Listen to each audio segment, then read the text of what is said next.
Hello, and welcome to the Banker's Tech Talk video series.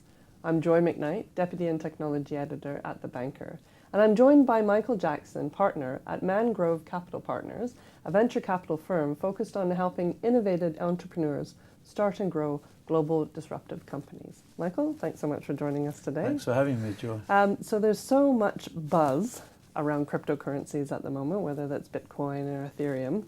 How is the regulatory environment changing to really support or not the cryptocurrencies?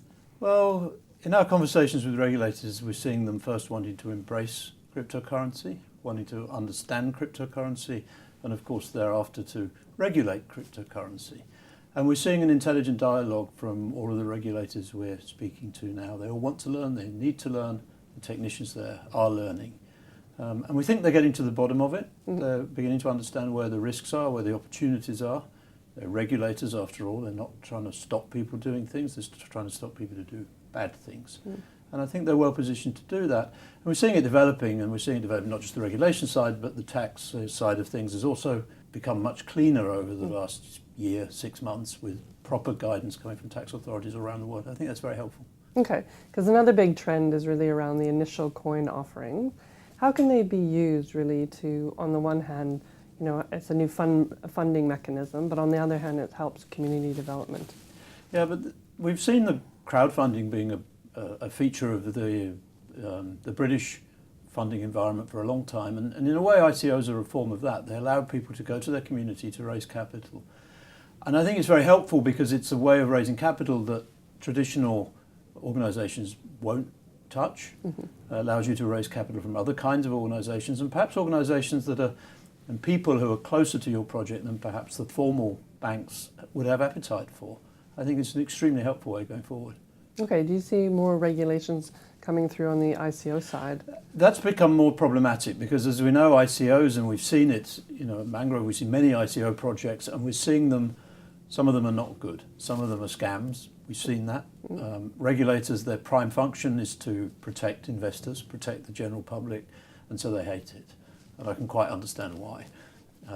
Hopefully we're going to see through the ESMA initiative, which is coming through on crowdfunding and these things, and the ability of retail investors in general to invest into projects and products coming over the next 3 to 4 years, that they will embrace ICOs within those recommendations and indeed embrace them rather than outlaw them. And obviously there's other regulations coming through, like the Payment Services Directive 2.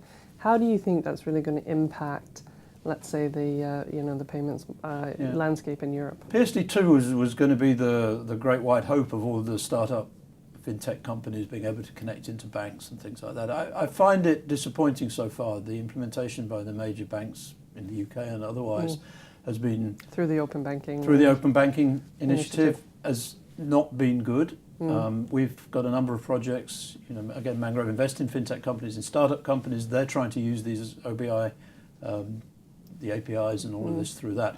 And they are not where they should be.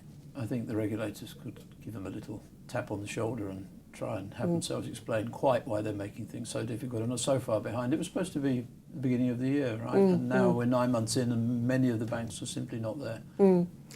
It's interesting though, because obviously that open banking sort of ideas are actually being rolled out across the world, like in Australia as well. So it's an interesting time, really.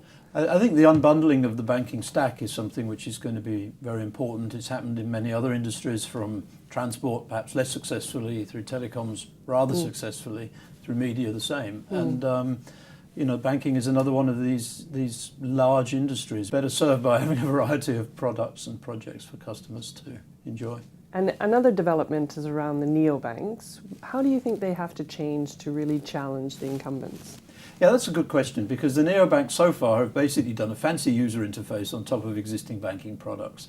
And the incumbent banks are catching up on that. Most of them have pretty functional mobile applications today that you can do most things in the traditional way. And there's not much difference between them.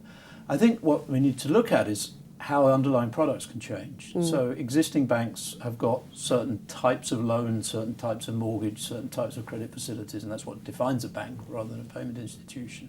I think the neobanks can offer different kinds of loan product. They're much more capable through their single consolidated IT environment, which they enjoy at the start of their business, to talk about variable payment loans, for example, loans dependent to shops dependent on turnover, or taking money direct off the top line, direct from the till, rather than traditionally, and giving a lot more flexibility to customers. And these are things that existing banks can't do. Technology enables and neobanks can do. Providing current account services to students is all very interesting, but I suspect not very profitable in the long run. Thank you so much for your insights, Michael. Thank you for having me. Pleasure.